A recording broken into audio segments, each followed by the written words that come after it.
Good morning, Scott here, known as Cantaloupe to some online, and I'm bringing another video to you on a subject that's interesting to me. It might be of interest to you or someone you know, and I want to talk about heaven as an idea, maybe as a metaphor.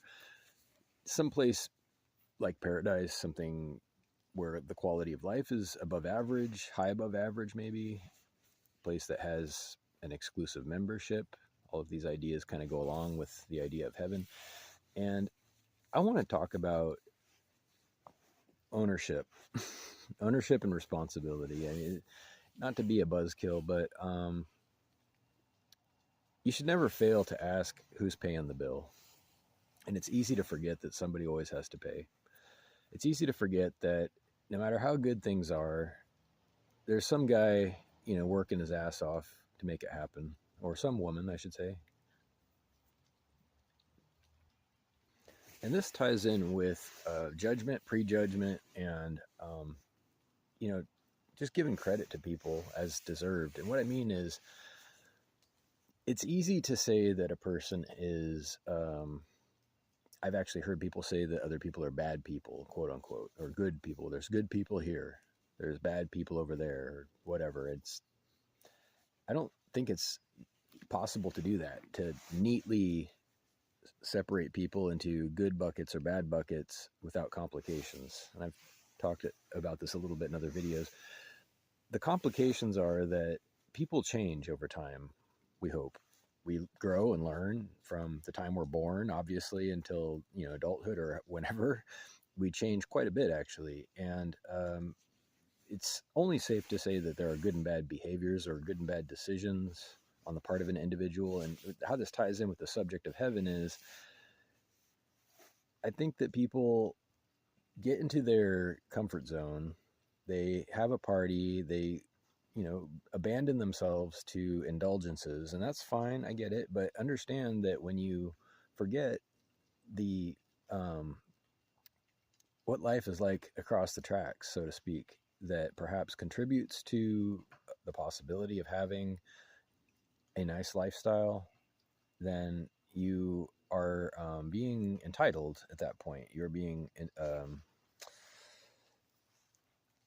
foolish, I guess, because somebody's paying the bill, and if they aren't acknowledged at the very least, and hopefully empowered to improve their own life in a similar way, that will catch up with you.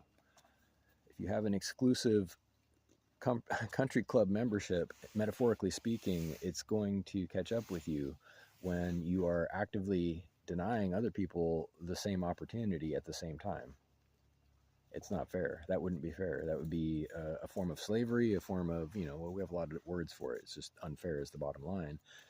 And I see any kind of, heavenly paradise, especially the kinds that I've read about in, literature, the things that are described, especially in Middle Eastern religious texts and even Christian texts, about the idea of heaven as being kind of selfish. I mean, the point that they continue to make over and over is that you as a person will benefit from this. You as a person will experience bliss or eternal life or happiness, and all it's all about you getting something, taking something.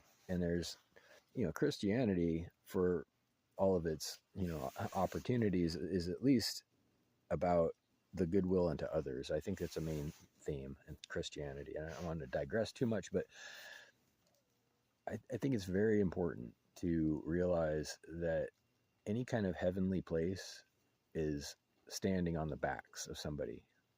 There are people who have made mistakes and didn't get the chance to be there or participate, but to judge them and say that they deserved what they got, I don't think that's for any human being to say, honestly. I don't think a person can know the almost infinite circumstances that contribute to any individual's fortunes. I don't think that it's possible to visualize every single possible thing that, all the butterfly effects that contribute to a person's fate, to the things that they have done, the choices that they have had to make.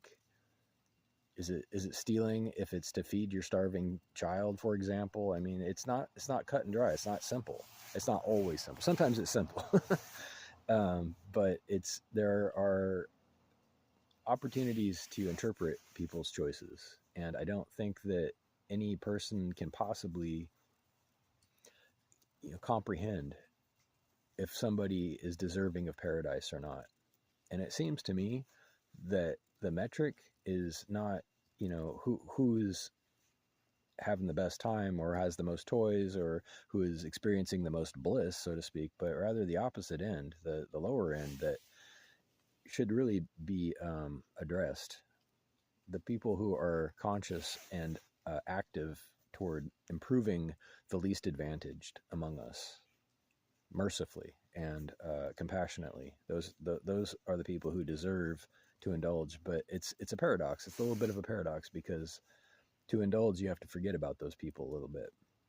In a practical sense, you have to forget that there's millions of people suffering, and billions or trillions throughout the history of time who have died unfairly and in terrible situations, so that we can be where we are right now, so that we can experience this indulgence, whatever it is. You have to be able to forget all that stuff. And as luck would have it, humans are pretty good at forgetting that stuff. So most of us have no problem having a good time at a party, so to speak. So again, I hate to be a buzzkill, and it is important sometimes to let go, at least temporarily, so that you can live your own life a little bit. But I have a hard time doing that personally. I have a hard time forgetting all the sacrifices that came before me and continue to happen.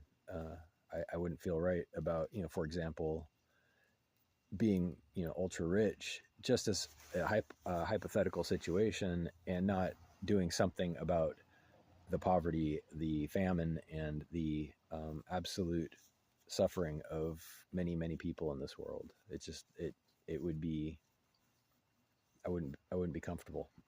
I wouldn't be able to enjoy it. Anyhow, reach out with questions or comments to whitehotrobot@gmail.com. Thank you.